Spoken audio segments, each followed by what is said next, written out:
project. It's your old friend, Rob. Hey, what's going on? How you doing? Just got on my freebie boneyard hat that I found in my daughter's old contour out at Henry's in Blackstone. But it's been months since I've done any kind of video update for my channel. Video update on the three-wheeler. And as you can see, I am out here in the garage, and you can probably hear that I've got the heater going because it's the dead of winter. It's February 13th, 2014, and today, check that out. That's what it's doing outside. Yes, I trekked through the Arctic blast all the way to make it here to the garage just so I could do this. Actually, I'm going to do some work, but I thought that I would take this opportunity.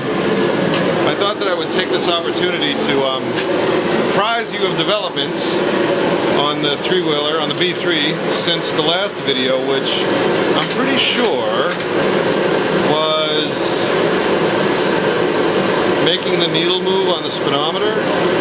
Anyway, the last time you saw it in any kind of complete form was when it was naked and probably didn't have what you'd call any bodywork on it, maybe. But I thought I'd go over it and we'll see what's going on. So I can clue you in. So anyway, back in December, I took it to a place in Holliston to try to get the yearly inspection on it so that I'd be a little more legal to drive on the street. But when I got there, I was told that it needed front fenders. So, thus, here, let's zoom out. Has that been zoomed in the whole time? Oh, that stinks. At any rate, it's got front fenders now, as you can see. So let's take a look here. Maybe you can see what's doing. Anyway, I built these struts that attach to the steering arm attachment, and to right down in here. This is a bolt. This is a bolt hole. There were 4 of those that would have otherwise detached the dust shield for the brake rotor. So what I did was I tapped it through and then made a little strut, and this is some 3/4 inch tubing and some 1/8 inch plate like I like to use, some 1/2 inch square tube, 1/2 inch square tube, and these fenders are actually made from some air filter cans that I got out of waste that a friend of mine got for me. And so I fabricated those over the course of December and installed them over the Christmas break. And then once I had it up in the air, I reset. These shocks, these are progressive suspension 410s or 412s. They're supposed to go on the back of a Kawasaki Mean Streak. And they've got the 275, 315 progressive rate springs, which is just right for the weight of the B3. So I put those on, and I reset the alignment. It's now got a half degree of negative camber, and the toe has been set to as close as I can get it to 0. It might be a 1/16 out, maybe. So that's all set. And I finally, I don't know if you can see, this wheel is painted gray. I finally swapped. This wheel was warped. The wheel that was on here was an eBay wheel that was warped. They replaced the original boneyard wheel that was rusted out and that I couldn't use. This is another eBay, another $50 gamble. This is another eBay wheel, MGB 60 spoker, but it's straight, so it's on there, and so that's all good. Now let's move on here. As you can see, what it didn't have, last time I drove it, it had a mirror just kind of hose clamped to a bolt hole on the back of the dashboard, but it doesn't have that anymore. It's got real mirrors that attach to the side on these nifty brackets. These brackets right here that bolt through a frame tube and are attached. It's a little hard to see. Let's see if I can get some light on that. Let's turn this lamp. No, Do you see a little better? Well, no, you can see them over on that side because it's the same mounting on either side. So you can see there are two acorn nuts on the inside. That holds the bracket that's on the passenger side.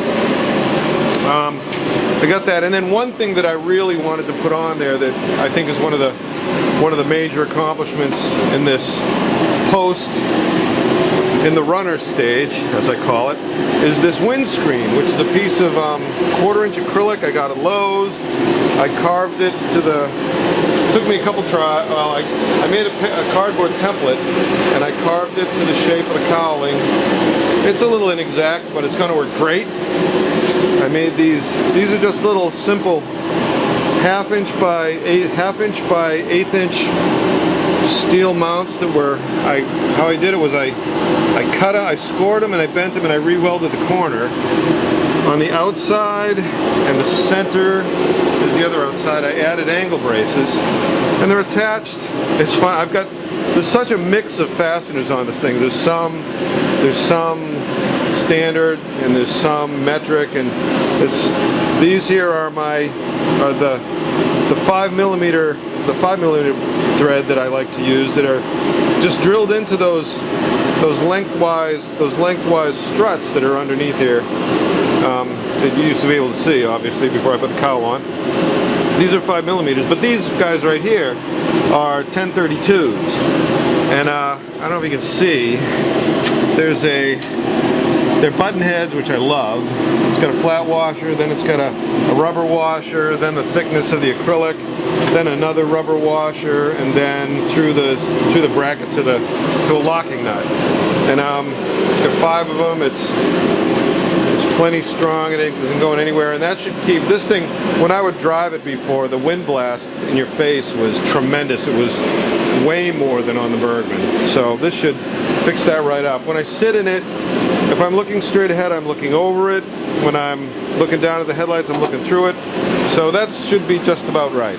Now we'll come back here some more. And here we have the tail cover. Let's turn this light so it's illuminated somewhat. The snow blower that I'm going to have to run a little later. I'm not looking forward to that. But here we have the tail cover, and I got a lot of comments after I had shown pictures of it. I got a lot of comments after I'd riveted the sides on that this thing looked like an aircraft fuselage. So I thought, because I've also been into like race planes and old planes, tube and rag planes from the 20s and 30s, especially the sports racing planes. I thought, well, why not do some fabric on the back? Because I bought some red vinyl, and I thought that would be kind of cool. It would look neat. Plus, it would also give me access to the trunk area pretty easily. So, what I did was this is red marine vinyl that I cut and shaped. It's got 1/4-inch clear vinyl tubing sewn into the edge to make a defined edge. These are really neat here. These are a kind of snap called a lifted dot that I got the idea from a coworker who does sailboats, and she was saying I should use those. So I did. They work really well. I'll show you right here. Just kind of pull them off, open it up, and then I can get inside. Oh, look, there's my big black leather gauntlets. I was wondering where those were. But anyway, it's really neat. So then you just kind of snap it back. Hey, come on, you. There we go. Okay, so there's that. So it's back on.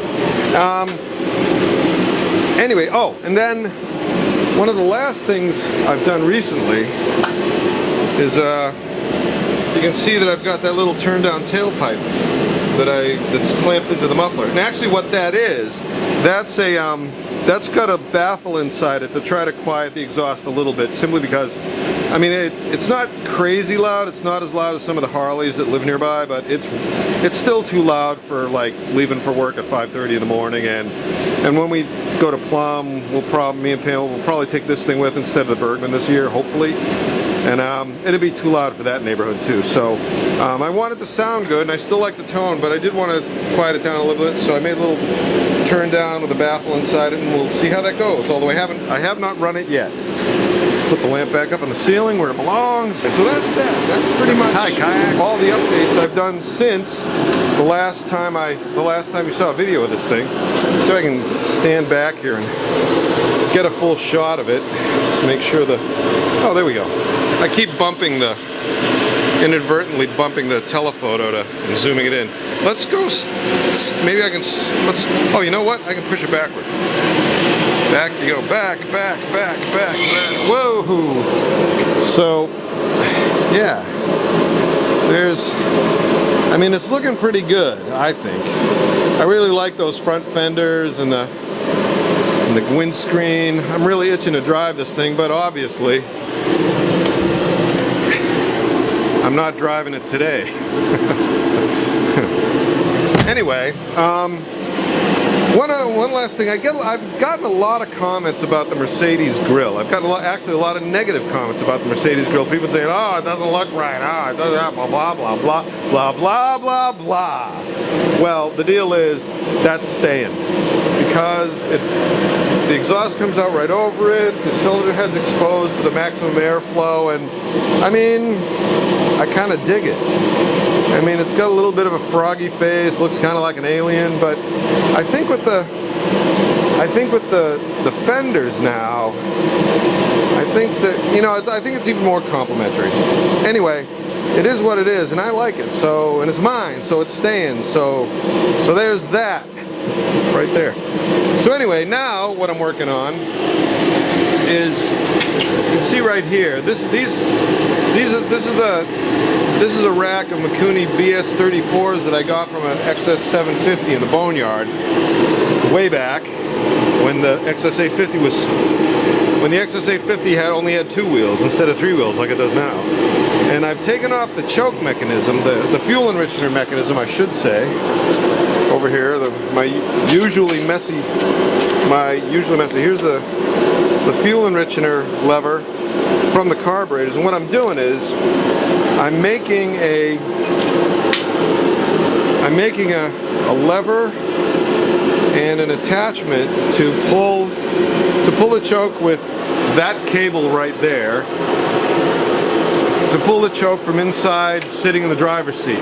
And I've got it figured out, and it works pretty good on the bench here. So what I'm doing today is as you can see, there are some lines on this where I'm gonna trim it and cut it and make it look a little prettier. And then this plate was actually one of the at one point there were going to be 3 tubes on those fenders, one going back to a lower part of the fender that I subsequently trimmed off. But this plate was supposed to go, this was going to be a fender mounting plate, but I didn't do that. So this is going to wind up being the lever. It pivots from underneath right here, and then I gotta trim all this out. That's what I'm going to do now, actually, and then drill some holes in it so it looks cool, and then paint it up and section this, make it look all pretty, and then I got to make a brace that goes from the side of the carburetor to underneath here, so it's not cantilevered off the diaphragm housing on the end carburetor. But yeah, so that's what I'm doing right now today. So I hope you have been informed and can see the results of progress on the project, and I know hopefully within a couple of weeks, well, I don't know, maybe with all this snow outside and the temperatures we've been having, I'm thinking possibly that I'm not going to get to drive it again for another, I don't know, maybe a month. But maybe I'll run it. I'll at least run it, because I want to see how that tailpipe baffle sounds. So anyway, that's a scoop, and I'll try not to wait another 3 months before I do another video.